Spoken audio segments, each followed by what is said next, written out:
Margaritella, who will defend his academic thesis called Inference in High-Dimensional Time Series Models.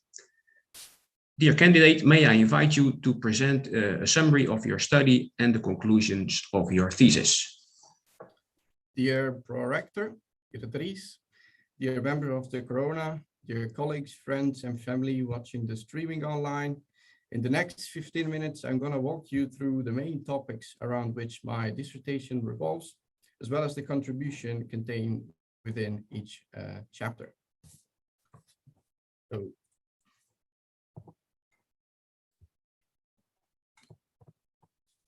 the title of my dissertation is Inference in a High-Dimensional Time Series Model. Therefore, let me try to explain what this means by focusing on the various components of such a title. So let's begin with time series. This concept is probably fairly obvious to everyone. In a nutshell, we are talking about variables whose value we observe over a period of time at a regular frequency.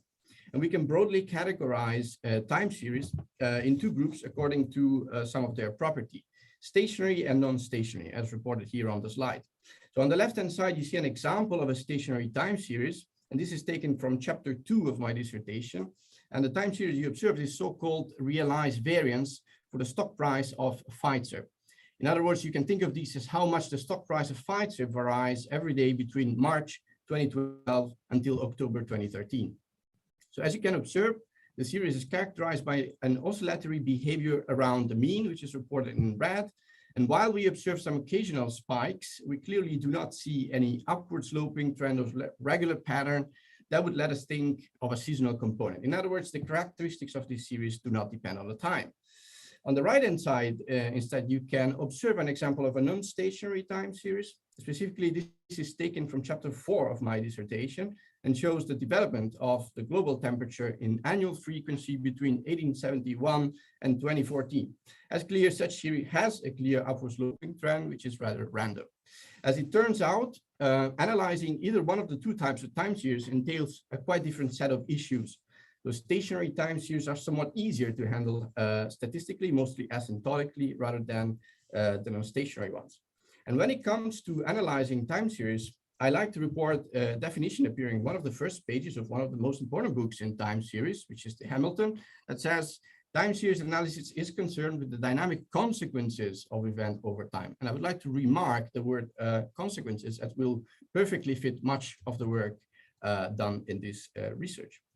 Great, so we have some time series and we want to analyze them. And not only we might be interested in some descriptive characteristics of such series, as for instance their mean, but we also need a mathematical framework, namely a model that is best used to describe such series. The vector autoregressive model, or VAR, which was coined by Sims in the 80s, essentially describes indeed the interrelation in time, namely the dynamic between different time series. Now, the term autoregression is somewhat self-explanatory, so we regress a certain time series on its own past value. And VARs are multivariate extension of this concept. Therefore, we will regress a time series on its own past values, as well as the past values of other variables considered. So let's see better this with a couple of examples. So continuing from the previous graph example, we might be having data about the realized variance of both Pfizer and Johnson & Johnson, quite popular companies these days for obvious reason. And therefore, we might reasonably think to define the value of the realized variance of Pfizer at time t to depend on itself at time t-1 and on Johnson & Johnson at time t-1 plus some mistake epsilon. Likewise, we can think for Johnson & Johnson. Now, similarly, but just using a different way of writing the same thing, we could think about the example of global temperature. Suppose we have data also for greenhouse gas emissions, and hence this time we might think of letting depend each of these variables in turn from their values at time t-1 and t-2, for instance, as well as the value of the other one at time t-1 and t-2. Now, these t-1 and t-2 are called the lags, and how many should we include in the VR is a delicate question that we also investigate in the dissertation. Okay. We have a time series and we have a framework where to define them, but what does it mean to have a high-dimensional model? In our case, what would that mean to have a high-dimensional VAR model? Well, simply enough, this means having data on many different variables that we could think they could have something to do with each other. In high-dimensional models indeed do arise from considering large data sets, which are nowadays more and more available. We live in the era of so-called big data, meaning we easily gain access to large quantity of data pretty inexpensively. Therefore, with regard to the previous example, you can think of not only having data about realized variants of Pfizer and Johnson & Johnson, but for instance, you might think of having it for Goldman Sachs, JP Morgan, and potentially many more companies. Likewise, think about not only having data on temperature and greenhouse gas emission, but also, for instance, on solar activity, global GDP, and many more. So on the one hand, this is obviously great. We have a lot of information, and we can use this to better explain the complexity of certain phenomena, whether these are economic or geophysical. So these are obviously the blessing that the high dimension is essentially bringing in. Unfortunately, though, from a statistical perspective, having all this data actually creates quite a few troubles for the statistician to deal with. In fact, whenever we find ourselves in settings where the number of variables considered is large and potentially larger than the sample information we have, in other words, we have more variables that we have length of the time series, then running ordinary least squares essentially fails. And the technical reason of these are overfitting and high variance, but you can think of these as if there would be some sort of proportionality between how much sample size we have, namely the actual information with regard to each single series, and the number of variables we are dealing with. And standard statistics is really designed for setting where the sample information is sufficient to explain the elements that live in a parameter space. Therefore, to deal with this high-dimensional setup, we need something different. We need something that allows us to somehow reduce this high dimensionality to something for which we can use standard statistics for. And here is when it comes in either a sparse modeling approach or a dense modeling approach. And to understand sparsity and the penalized regression techniques that induce such sparsity, let me go back to the climate example. And let me focus on a single equation of the VR that relates, say, global temperature with greenhouse gas emission, solar activity, DGB, and many other. In a nutshell, penalized regression technique, and specifically the lasso, for instance, work in such a way to shrink the coefficient estimate towards zero and explicitly set some coefficient equal to zero. What this means in our example is that if you, for instance, run such penalized regression technique, this will perhaps set to zero the coefficient of solar activity, GDP, and many other, thus effectively kicking out many irrelevant variables and therefore reducing the overall dimensionality to something tractable with regular statistical technique. Dense modeling, on the other hand, takes such dense label given that essentially avoids sparsity, but packs the high dimensional variable into few global variables named factor, which you can think of being a particular linear combination of all the variables under hand. Okay, now we know about high-dimensional time series models, but what do we use them for? Well, doing inference in statistics is the procedure by which we induce the characteristic of a population from just the observation of a part of such population called a sample. In this case, we would like to answer questions such as, what is the effect of Johnson & Johnson realized variance at time t-1 on the realized variance of Pfizer at time t? You can think of this as a shock in the volatility of the stock price of Johnson & Johnson affects or contagious, if you allow me the bad joke, the stock price volatility of Pfizer at time t, given all the variables contained in the model. Likewise, for the climate example, is there and what is the effect of greenhouse gas emission at time t-1 and t-2 on temperature at time t, given GDP is also observed at time t-1 and t-2. Now, these questions pertain to a particular concept which is the one of Granger causality, named after Sir Cleve Granger, which was 2003 Nobel Prize in Economics, which unfortunately passed away in 2009. He was an outstanding innovator in econometrics, and also, as evident from the picture, definitely an awesome guy. But Granger causality, what it does is capturing predictability given a particular information set. Now, the predictability part is clear. What we are asking ourselves is essentially if the past value of greenhouse gas can be used to predict the present value of global temperature better than the past value of global temperature themselves would. But this relation is conditional on all the other variables that we decide to include in the model. So if we do not include some important variables, we might be doomed with respect to so-called omitted variable bias. In this regard, then, allowing for high dimensional model seems to be a great alternative, as this allows us to approach the idealized conditional set as the largest possible. So it seems that by combining high-dimensional models and Granger causality, we have the recipe for success. Well, maybe we have been a bit optimistic. So recall that to handle the curse of dimensionality, we need to impose some structure on the model, whether it is sparsity or a different one. Sparsity specifically might be a bit crude way to approach the problem of inference. What if we kick out variables that are actually relevant for the relation we are interested in investigating? Suppose our interest is in understanding whether greenhouse gas emissions Granger causes global temperature, and suppose in truth that GDP is correlated with greenhouse gas, which is, by the way, something we might feel is reasonable. Then our inference will essentially be hindered by the fact that the penalized regression technique is effectively kicking out the GDP. So how do we get around this? One way to perform so-called honest inference is the post-double selection, which was first coined by Belloni, Chernozukov, and Hansen in 2014, the treatment effect model. And in a nutshell, what the post-double selection does is to give extra chances to a potentially relevant variable to be included by the penalization procedure.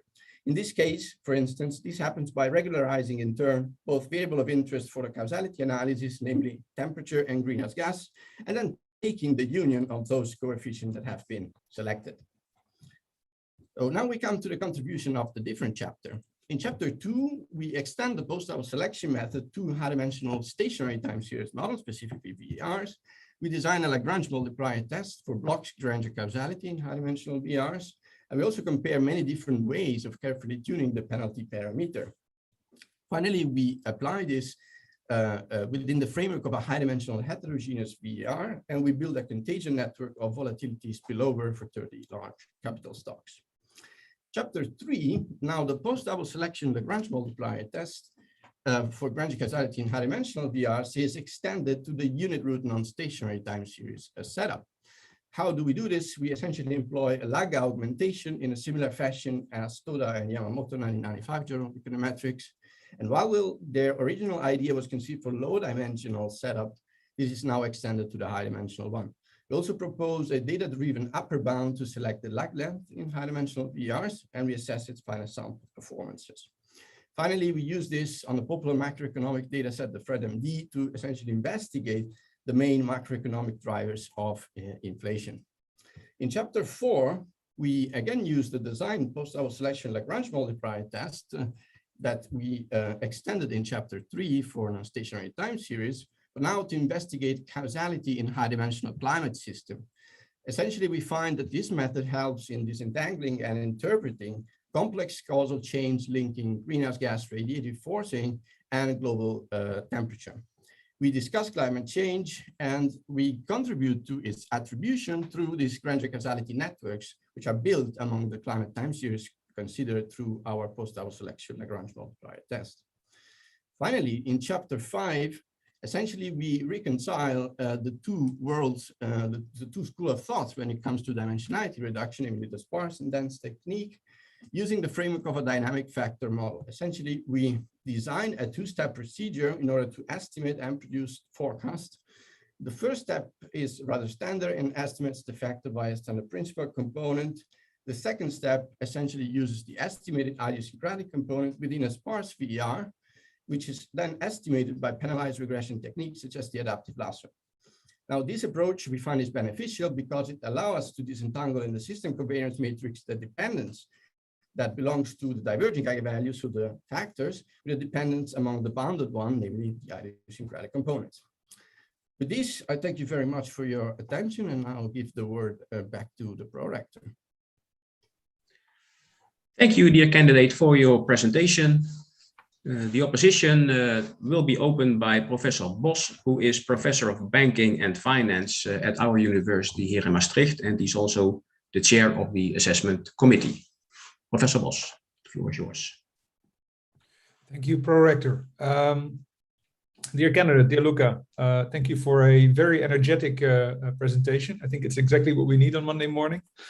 And for a very inspiring and enlightening thesis. I read it really with great interest. It was an eye-opener on the one hand, and on the other hand, to tease my colleagues at the KE department a little bit, it was also, I couldn't help think, finally, we're talking inference.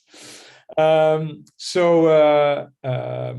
congrats. It's a really good piece of work. My question comes back to the comments that I had on your thesis. And so in a way, for me, empirical work is about reverse engineering a certain data generating process, right? And we can try to do that in various ways. We can use theory, we can use methods, we can use a combination. One of my comments on your thesis was about the fact that if that process that we're trying to reverse engineer is actually complex in the sense that different variables actually interact with each other, or at least possibly interact with each other, then many more problems can be thought of as high dimensional than the ones that you discuss in your thesis or that we generally discuss in the literature. I think that's an area for research personally that is really really interesting. Another way in which you can think of research, empirical research, including this one as sort of reverse engineering a data generating process, is when you think about chapter 3 that you just briefly discussed. And so, as I wrote to you already as well, for me, one of the things that I couldn't help but think about in reading that chapter is whether I'm reading a chapter where the problem is that we have a very large K, or whether the real problem that we're addressing in that chapter is the fact that we have a very low T.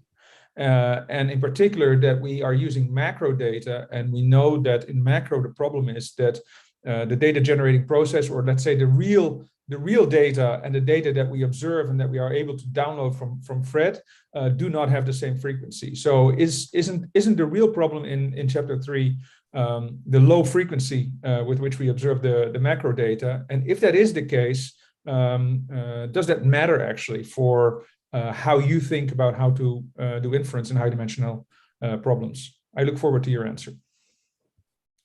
Yeah, highly esteemed opponent.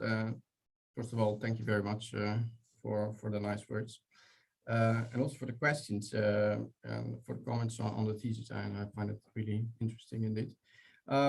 So with respect to your first point about the fact that, systems that we consider essentially might potentially be even more high dimensional than we actually describe them, this is absolutely true, and I completely agree with it, in the sense that there might very well be indeed interactions among different variables, both in macro and finance, that sort of creates more potential connections among the variables in a system. And this, to a certain extent, the best we can do in a sense with what we have at the moment is essentially testing blocks, right? So the best we can do currently is like jointly testing the Granger causality between 2 or 3, 4 variables that jointly Granger cause another one. And this is the best we can do with the type of causality that we are essentially investigating, because I think this is also an important point to a certain extent, because what we are using is Granger causality, and Granger causality is, it kind of it's very easy to use in a sense, because it doesn't require a specific structure model behind or anything. But of course it relies on sort of temporal precedence, and I think in the sense that causes precedes the effect in time, strictly speaking.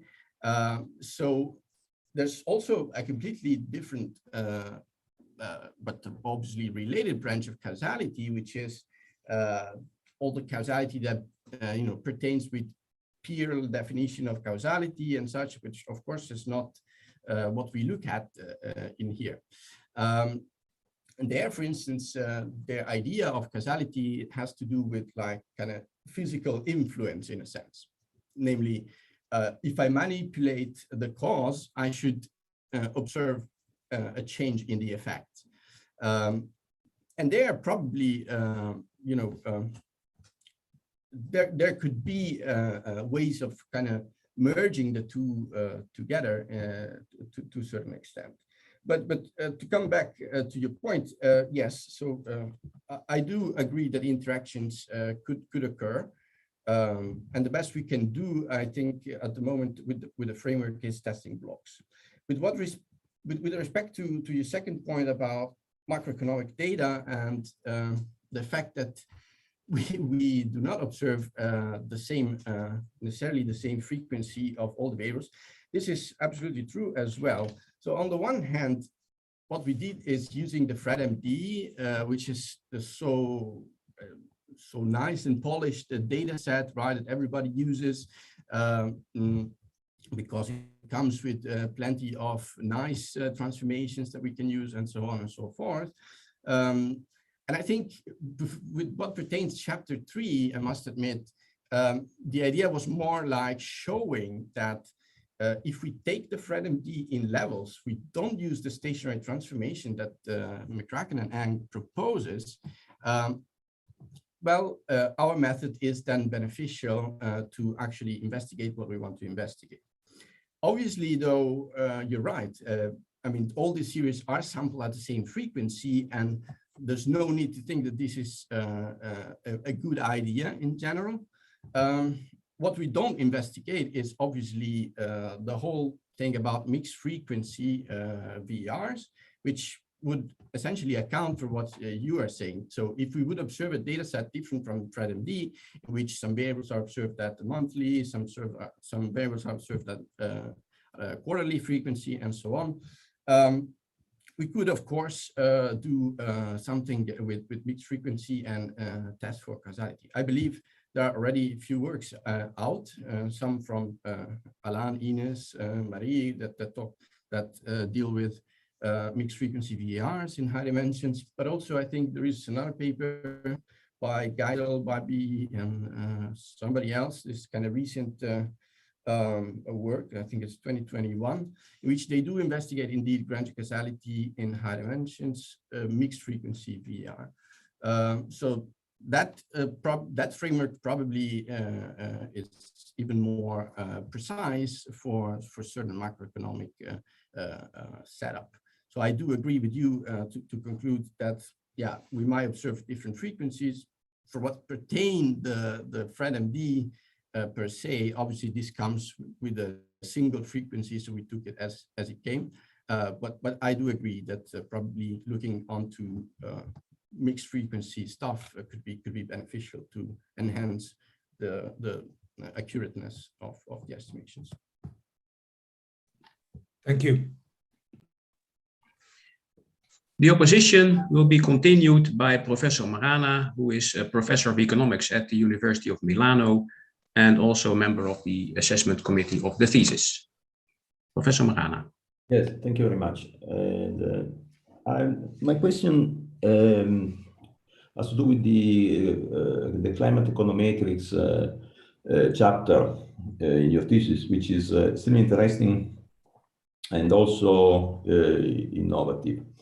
And my question has to do very much with the robustness of your algorithm to obviously the presence of different trend determinants. So you took a sort of mainstream view concerning the nature, the stochastic nature of the trends.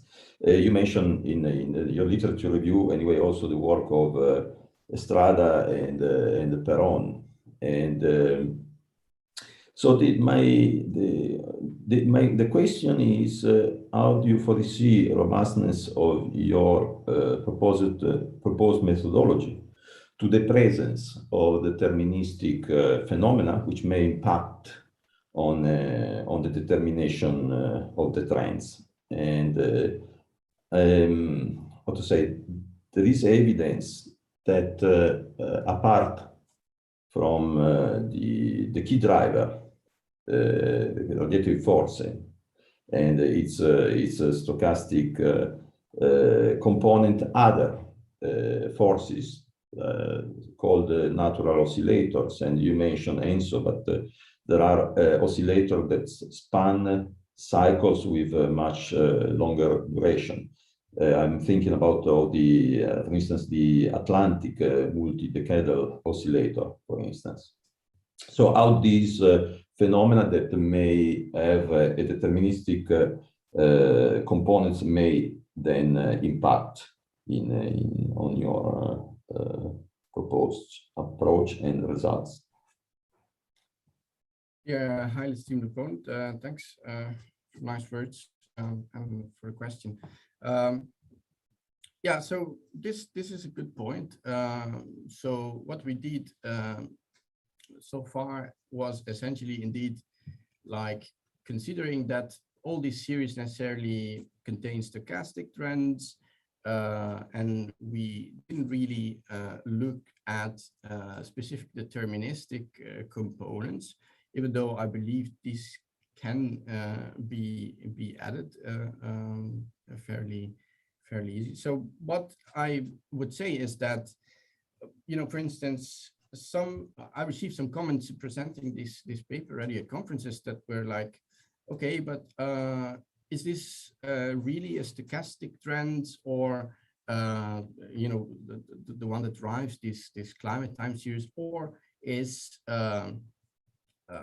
you know, just some kind of breaks or structure breaks, if you want to call it like that, that sort of mimic and some stochastic components in the process or not. And to a certain extent, this could be true, and I think there are some works in the literature, but it's also difficult to think about, for instance, you know, structural breaks in a climate, strictly climate setup. What does it mean to have a structural break? It's not like finance or macroeconomics, especially finance, in which, you know, you have a shock and then a response of another variable. The response in climate systems are extremely delayed, and so it's a bit difficult to think about structural breaks in this kind of setup. So I still believe that it is reasonable to rule out, to a certain extent, let's say, at least as that the series are having some sort of gigantic jumps from one period of time to another, to then create a shock in the response that is likewise in finance. So I do believe that stochastic trends are there in climate time series, and essentially our method helps in avoiding completely to test for it. So we don't need to test whether these series are I1, I2, if they are co-integrated or whatever, but we can just plug it into the model, use this like augmentation idea, which takes into account of this. About you know, oscillators, and yeah, so the only one we used is indeed the El Nino Southern Oscillation Index. There are others that we could, I think I even tried to account for, and I think in the literature is probably the El Nino one is the most you know, regarded in a sense. So to come back to your point about deterministic phenomena, I think the methodology could be extended to also account for specific oscillatory behavior, maybe using some kind of you know, frequency domain type of approach to causality that probably can help in better model this kind of phenomena. That would be my idea. Yes, very interesting. Anyway, I think that the fact that you can account also for long memory already grants some strong robustness to your empirical results anyway, as it is well known how the two phenomena, breaks and long memory, can easily distinguish, and how in terms of say the modeling, empirical modeling, the two models that are often found not distinguishable at all. So anyway, thank you. Thank you very much. Very well. The opposition will now be continued by Dr. Kok, who is an associate professor in the Department of Economics at the University of Oxford and Aarhus University. Dr. Kok, could you please ask your question? Hello, Luca. Congratulations on some nice work. I will ask you a question that I've asked you already, but last time you were able to defer to one of your PhD student colleagues. Now you do not have this chance. So in your thesis, you use post-double selection. Another way of trying to perform uniformly valid inference would be debiasing/desparsification. Which of those two do you prefer and why? Why did you choose to go with post-double selection? Dear esteemed opponent, thank you very much for the nice words, for the question, which is something that I, of course, thought about after you asked me at conferences. Well, indeed, so the sparsified lasso is, that goes back to Sarah van der Geer and co-authors 2014. I mean, let's talk about the differences. First of all, the sparsified lasso starts from the first order condition of the lasso and essentially derives the noise source, which is a term that depends on the precision matrix, right? And essentially subtract this term from the lasso estimate, effectively debiasing it. So this is a bit the idea behind it, right? The problem there is that because this noise term depends on a precision matrix, one needs to estimate the precision matrix. And one, I mean, there's different ways, but the I guess most popular one is this node-wise regression. Namely, you regress every column of X on all other using the lasso, right? So, but to do this, you have something like if P is the lag length and K is the number of variables, you have P times K lasso steps. And so these are quite few iterations, I would say. So from a mere computational point of view, post-double selection is somewhat simpler because you only need essentially, well, the cardinality of the causing times the cardinality of the cause times P steps. So if you have two variables, it's just 3 steps. It's just P plus one steps. So in a sense, you have potentially less estimation to do with lasso. So your point is a computational one. There is a, I mean, asymptotically, they of course do the exact same. So that is not a concern. But in finite sample, even though we didn't really compare them in finite sample and simulations, I think one, let's say, advantage of post-double selection, I would say, is this. So it's computationally easier to obtain. Plus, and so you have also kind of less error or erratic behavior because, of course, you have less steps in which you have to estimate the lasso. And I think a few other things is that, unlike the post-double selection, the sparsified lasso gives us the joint distribution of beta hat, if I remember correctly. And so it allows for inference on groups of parameters. But I think model selection is lost because what you do is that you subtract this bias term and essentially the estimator is not non-sparse anymore. So you solve the problem of sparsity, and, but this of course eliminates the model selection problem, which you know might be a little bit hard for in terms of interpretation of what you get out of there. So two points. I would check if I were you, because I do not know for sure myself, whether if you're only interested in inference on one coefficient with disparsification, you only need to calculate the row in the precision matrix corresponding to that. That is, you only have to do a lasso regression, say of that jth variable in all remaining ones, which is essentially what you also do in post double selection. So in that sense, this would mute your point on computational ease. Not that I prefer this classification to the other ones. The only thing is whether I buy your argument for preferring post double selection. Do they require different assumptions? Am I only interested in theory?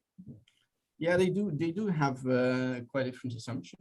No, I don't remember by heart the set assumption for the sparsified lasso, but I do remember that the assumptions for the DGP were slightly stronger for the sparsified lasso. But you know, so many works have been done in the last 1 year or something that I do believe that they might even have, you know, really weakened the original assumption. I mean, among other, indeed, the work of Stefan, Ines, and Robert, they already kind of weakened the assumption quite dramatically. Yeah, I mean, for the fun of it, one could try to compare them in a simulation study. Maybe people have done it already. I haven't really checked, but I'll be curious to see, just for the fun of it. Not maybe necessarily as a paper, but for the fun of it. You know, I think I used 5 minutes. I could ask more about this, but I'm sure there are other people also eager to ask questions. So thanks again. Yes, let's continue the discussion later on. So, thank you. The opposition will now be continued by Dr. Wilms, who is an assistant professor at the Department of Quantitative Economics at the university here in Maastricht. Dr. Wilms. Okay, thank you. So, dear candidate, dear Luca, let me also start by congratulating you on a very nice piece of work. I, of course, enjoyed reading your thesis, which brings really several great advances to inferential problems for high-dimensional time series. So my question for you today is about one of the propositions you wrote, namely the 6th proposition. And let me just first read the proposition and then I will ask my question. So the proposition says, although dense and sparse models are mostly seen as separate worlds, Chapter 5 shows how they can perfectly coexist. So indeed, many researchers have a long track record of developing either dense or sparse models. And sometimes we can quite stubbornly also stick to our preferred way of thinking. So first, in your opinion, what are the main arguments that you would need to make to, on the one hand, the dense community, on the other hand, the sparse community, to convince each of them of using a combined dense-sparse approach? And also you write in your chapter 5 that the combination approach kind of like combines the best of both worlds. So would this be your preferred route forward? Or are there also situations where you would not want to use a combined dense-sparse approach, but rather stick to one of the two extremes? So thanks for discussing this. Dear esteemed opponent, thank you very much for the nice words and for the question. Well, I'm happy that one of the propositions was thought-provoking. So I mean, the problem of sparsity is obviously like quite heated, debated issue in the literature, and that's why was the motivation of chapter 5, and you know, maybe indeed bringing together the two things in an appropriate framework could be beneficial. And what we do there is specifically forecasting, I must say. So I cannot quite say whether this is also beneficial for inference. I would tend to think yes, but this would be a speculation. But on the general point of view about sparsity versus more dense type of approach, you know, as I said, like there is this heated debate about whether we should believe sparsity in the first place or not. And there's this famous paper by Giannone and co-authors that is now recently published in Econometrica, which they kind of say, well, it's not possible to identify sparse predictive representation essentially by just selecting a handful of predictors from a larger pool of variables. That's kind of their point. And essentially, they call this the illusion of sparsity, right? They say the idea essentially that economic data are informative enough to identify sparse predictive models is just an illusion. But they do see this from a strictly Bayesian perspective. So they use, if I remember correctly, Speicher's lab prior on their estimation procedure. And but what they don't really look at is, for instance, the posterior distribution of the coefficient of the model when the actual coefficient is included. And in fact, there is another paper for sort of follow-up, which is kind of funny because it's the illusion of the illusion by Fava, Lopez, and others, in which they kind of dismantle this issue about sparsity, because they say, well, the Speicher's lab prior that you use is probably not okay for this, and then they show that essentially using some other type of priors, and then things start to make more sense in terms of sparsity. Well, obviously I use sparsity, so I sort of do believe in it, or I have to, but I do think it's reasonable in many occasions. Macroeconomics, it's often the case that, for instance, few important variables can capture the effects of the common components, the unobserved common components. So essentially, sparse model, it's often the case that they perform as well as, if not better than, factor models. And I think this was already investigated, for instance, in a paper of Stefan and Etienne in International Journal of Forecasting 2018. But also in finance, for instance, I would say, there's several examples in which sparsity makes perfect sense, like portfolio selection when one has several assets, or estimating high-dimensional volatility matrices for financial risk. But there's several cases in which sparsity makes absolute sense.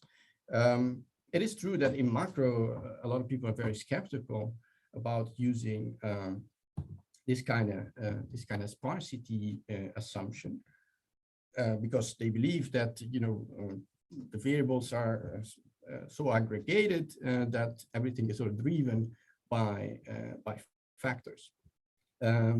So in chapter 5, to come back to chapter 5, what we do is that we sort of combine the two in a convenient framework, in a sense, right? So this is not like, so it essentially is a two-step procedure. First, we do something which is purely factor model type of thing, namely we do principal component on the system matrix. And then with the estimated idiosyncratic component, we use it in a VR to then, kind of exploit the cross-sectional dependence. And I think this is beneficial for forecasting, and this is essentially what we prove in the simulations there. But it could also be useful for inference, but I would have to check this more accurately. Thank you. Let's continue the opposition now with Professor Kubada, who is a professor of economic statistics at the University of Tor Vergata. Professor Kubada, the floor is yours. Thank you. First of all, let me pay my compliments to Luca. His work is really very interesting and inspiring. I must say that I've been kind of anticipated by previous speakers. So let me ask one more question, Luca, about sparsity. Okay, it is clear that we are in favor of the sparse view. I'm personally more inclined to think that the density, at least for macroeconomic application, is a best view. But I don't think that one should approach this issue in a ideological way, but in a pragmatical one. So at the end of the day, there could be situation in which density makes more sense. There could be situation in which sparsity could work well. Within the sparsity paradigm, you use mostly in the thesis a lasso or a derived approach. As you know well, one problem with lasso is that it has got a problem when there is multicollinearity between variables, okay, which is a kind of typical situation in economics and finance. Every variable is correlated with the other ones. It is that so-called grouping effect in lasso. Now, there are, say, technical solutions for this problem. And I was wondering, why did you consider also a very recent one, that is this broken adaptive ridge solution? So technically speaking, it is nothing else than an iterative adaptive ridge solution by which you can get a surrogate of L0 optimization. Now, L0 optimization is in principle the best thing that we should do, right? Because asymptotically, we would shrink towards zero the coefficient that are zero, and we would have unaltered the coefficients that are different from zero. I was wondering if many of the tools that you propose in your thesis could be adapted also to this framework. And the other question is about chapter 5. I'm not a strict dynamic factor modeling guy at all. But I try to think in the same way as a strict DFM guy.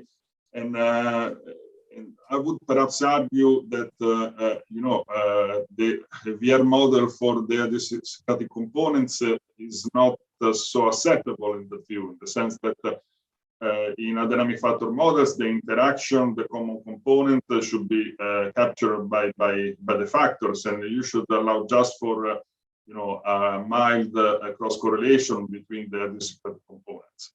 Something that asymptotically that doesn't matter. Instead, if you allow for interaction in the idiosyncratic component, perhaps again the strict DFM guy would think that this is not an idiosyncratic component anymore. Mm-hmm. Have you thought about that? I mean, what are your ideas about this issues? Yeah. Dear highly esteemed opponent, thank you very much for the nice words and the questions. Let me first get to the collinearity issue. Well, also the sparse versus dense type of thing. I absolutely agree with you. It should be a pragmatic approach and should not be, I like these better than that, full stop. So in that sense, I fully agree. About the collinearity issue, yeah, that is true. And this is one of the obvious shortcomings of the lasso in general. There are ways around it. Indeed, already the adaptive lasso is much better in these than it is the lasso itself. From a general point of view, though, and we actually, of course, also run simulation for the adaptive lasso for chapter 2 and 3. Surely for chapter 2, I forgot chapter 3, but surely we also did that. And I would say, I mean, from a general point of view, it's the method that we have is nice because this does not require consistent model selection. So essentially, the method that we use is allowed to make some sort of persistent mistakes. So it can allow for variables to be incorrectly included and for irrelevant variable to essentially not be included. As long as the estimator is sufficiently sparse and consistency in terms of prediction and is guaranteed. So I guess that because of these, it doesn't, and for the inference at least, we didn't try any forecasting with this, but for the inference, I would say is because of these, the collinearity issue might not be a too dramatic issue. Of course, unless there is some really pathological setup of extreme multicollinearity, but that it's a pathological setup for whatever kind of estimation one does. So in that sense, I would say because we essentially allow for conservative model selection, even if we include some variables that are collinear and should not be included by the lasso, that should still be reasonably fine. With what respect to chapter 5, so the idea. Dear candidate, can I, with an eye on the time, ask you to give a brief answer to the second question because we have some. For sure. Thank you.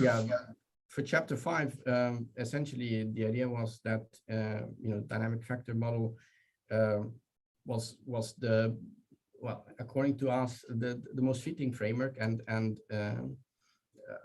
the VR over the idiosyncratic components was there just to model the any kind of residual idiosyncratic dependence, cross-sectional dependence, and yes, there could be not at all, and this is absolutely true, and we actually investigate this in the application. Okay. Thank you. Thank you. The opposition will now be continued by Professor Westerlund, who is a professor of econometrics at Lund University. Professor Westerlund.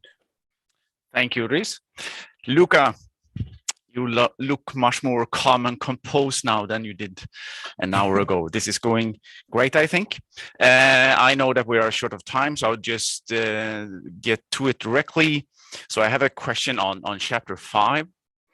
I think that the panel application in this thesis is very nice because it provides kind of one example of where this high dimensional bar setting fits in quite nicely and naturally.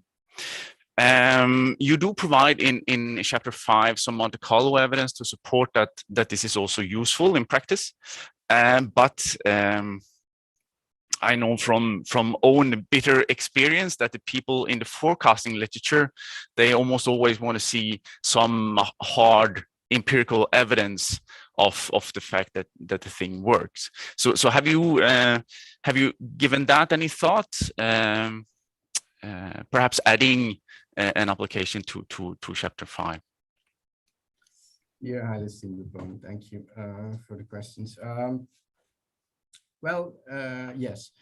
In fact, the last couple of months with my co-author, we essentially worked on these, and this sort of goes back to a bit the question of Gianluca, because so the idea was like, okay, let's try to do this two-steps approach in a macroeconomic framework.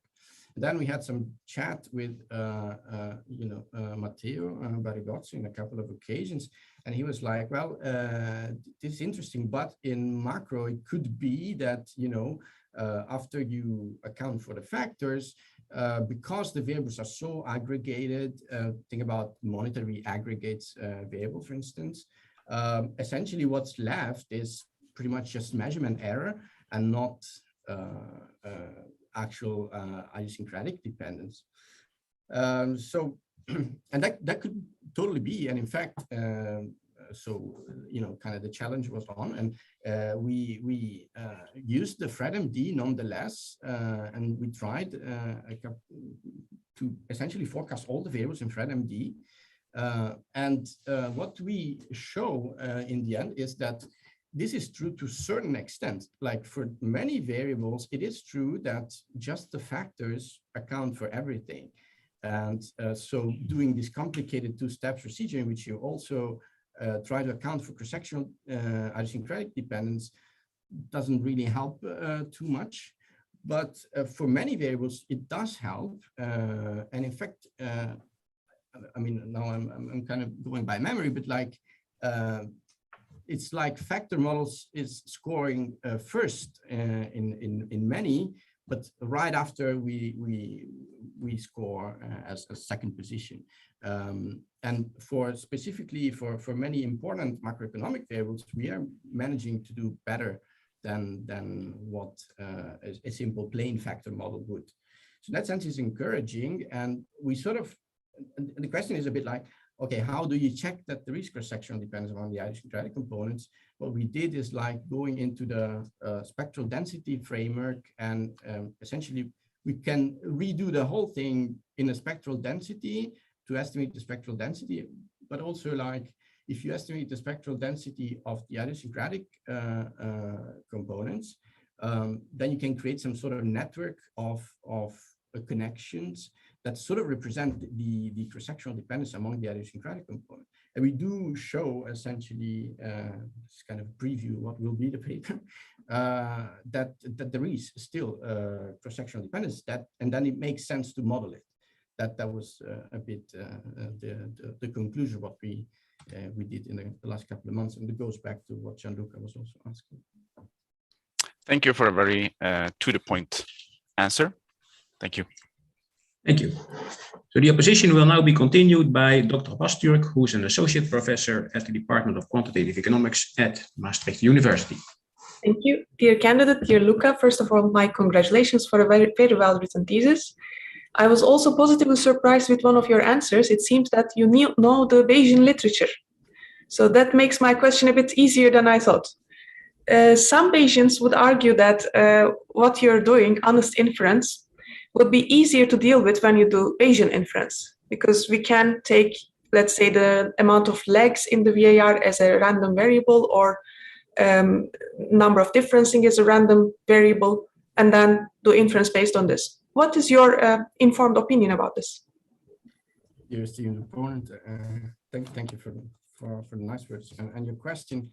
Well, I'm not an expert in Bayesian, as you know, but I do have the tendency of being surrounded by Bayesians. My brother works with Bayesian statistics, for instance, and well, I'm not 100% sure what would be the extreme benefit of going Bayesian in this kind of inferential framework.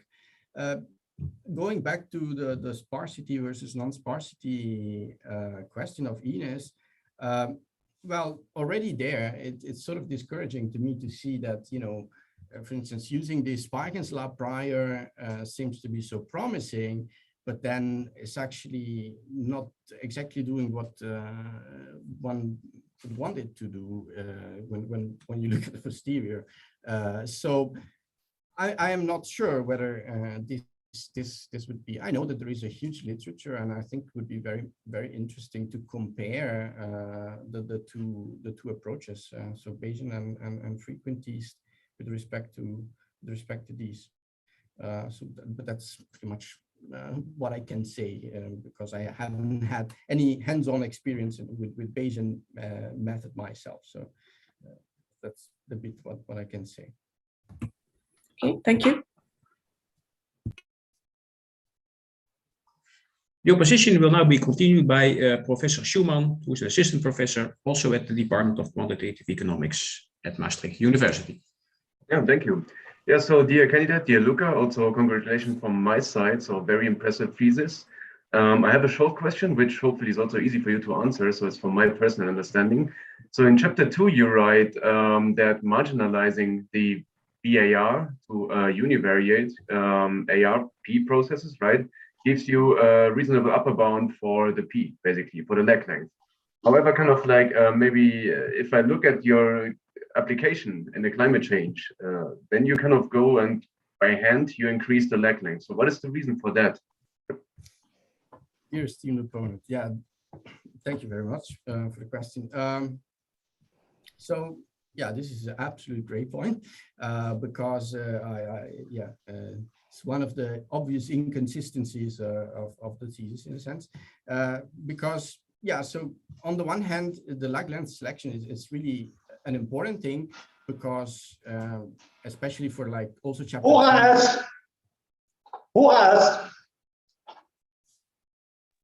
Dear candidate, Would you please briefly finish the answer to the question by Dr. Schumann?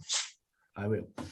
So what I was saying is, it's very important to select, of course, the right lag length. And the upper bound idea is like, even if we overspecify a little bit the lag length, this is still okay, rather than obviously underestimating it, because that would be like complete wrong inference.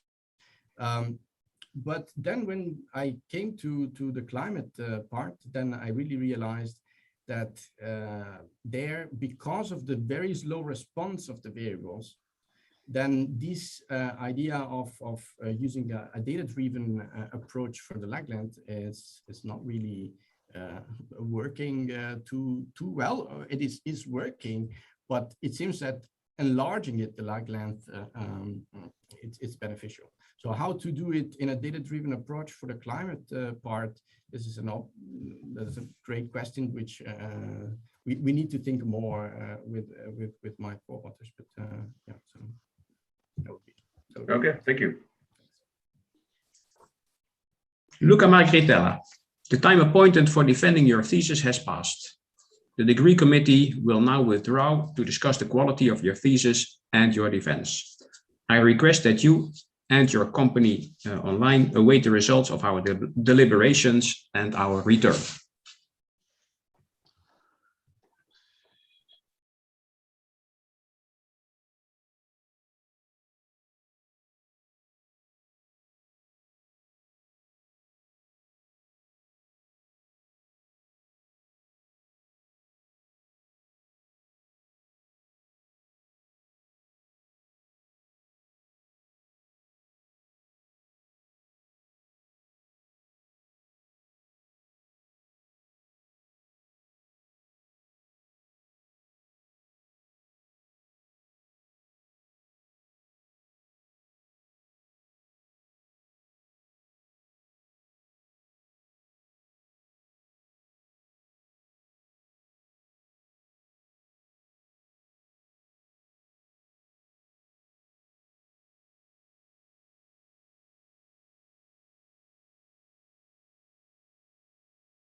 Thank you.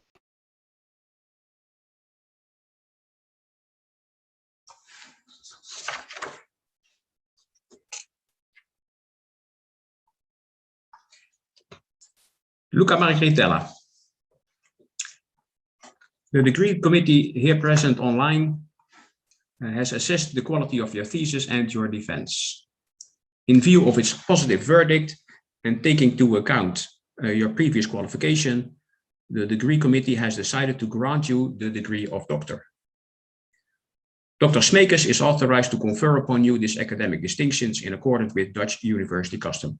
So I invite your supervisor to now take the floor.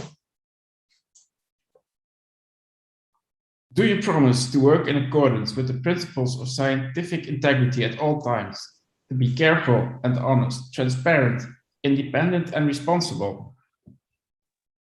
I promise. By the authority vested in us by law and in conformity with the decision of the committee here present online, I hereby confer upon you, Luca Margaritella, the degree of doctor and grant you all rights attached by custom and law. As evidence of this, you will soon receive the degree certificate signed by the rector, the secretary, and the supervisor, fixed with the official seal of the university, shown by the beadle.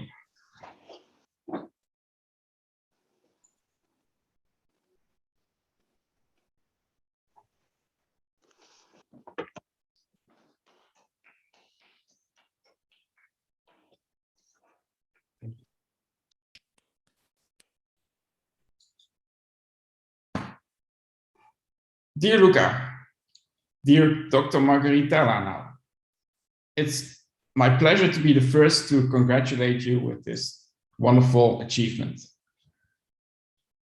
Let me take a cue from your acknowledgements in your thesis and also look back to T-4 or T-5, depending on how you view it.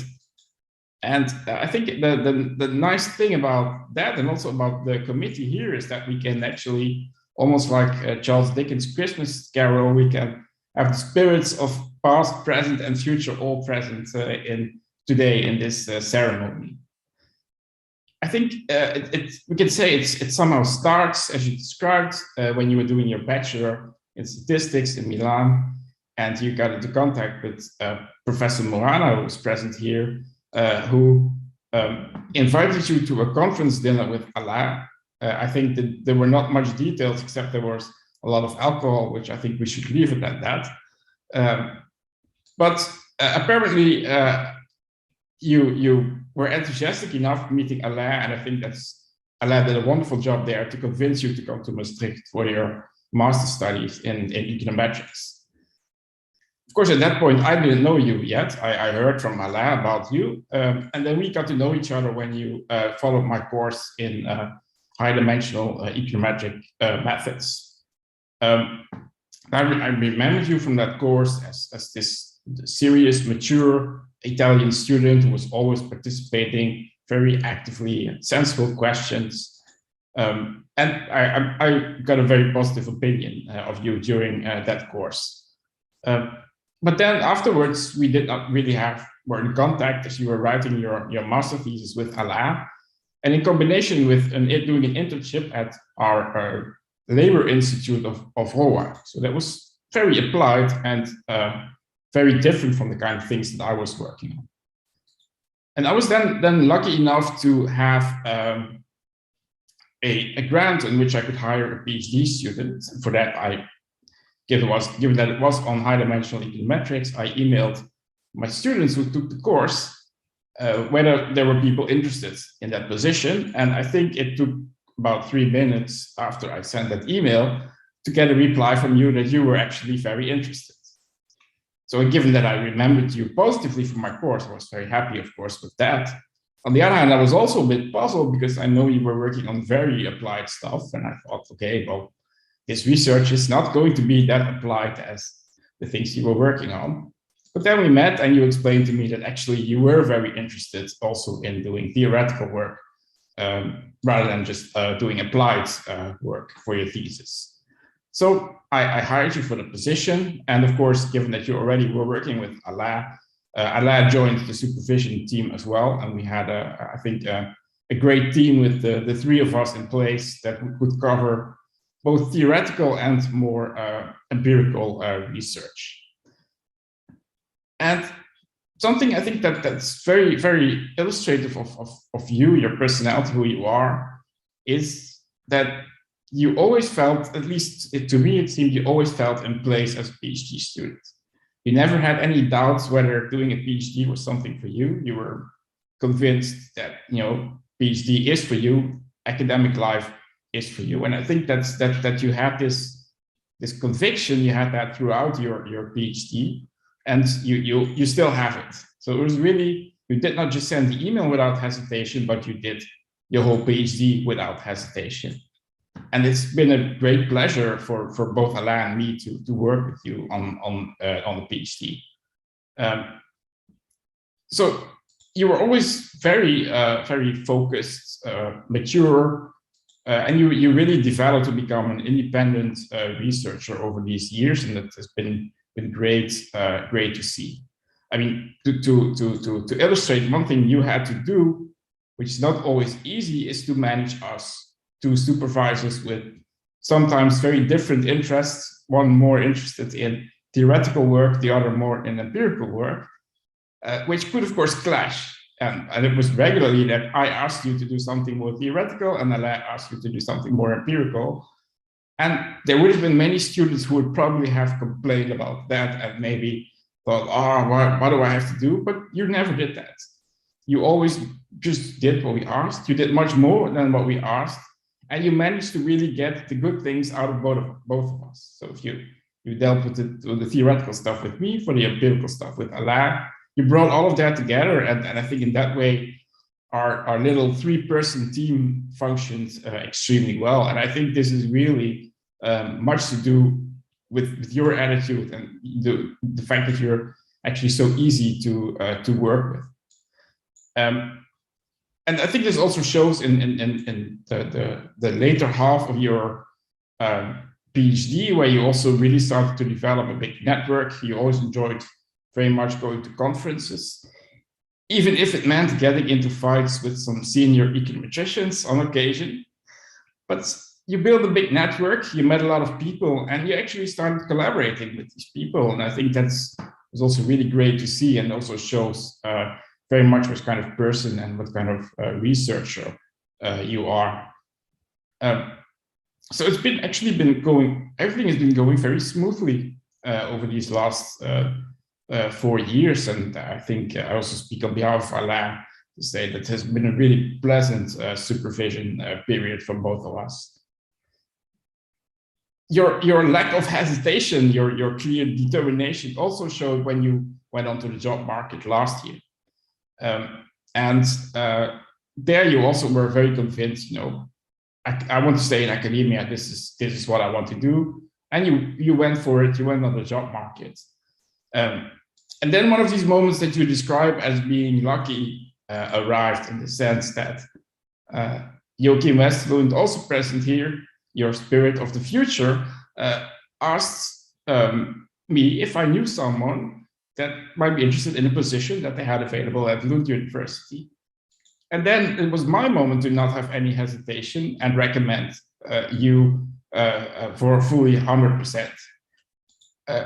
Well, you talked to Joachim and things worked out, I think, very quickly, and there was a big match there. But I also think that in this, rather than being lucky, it was really about you being you and you actually earning your place, just as you earned your PhD position and just as you earned this degree. And then, of course, in keeping with your determination and focus, you finished exactly on time with your PhD thesis as well. And so now at this point, you have your PhD degree, you have a position, a great position at Lund. Your first paper has been published in an excellent journal. And more work is on the way, ranging from theoretical econometrics to financial econometrics, macro applications, as well as climate applications. I think you are becoming a very well-rounded, versatile researcher with a big future ahead of you. And I think a lot of more is to come. And I'm also happy to be part of that future and keep on collaborating with you. So let me wrap up here. And again, also, of course, on behalf of Alain, congratulate you with this great achievement. Also, congratulations for your family and friends.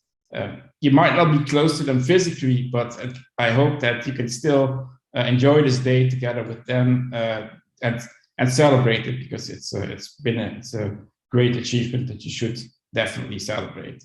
And of course, we wish you all the best for the future. Thank you. Thank you.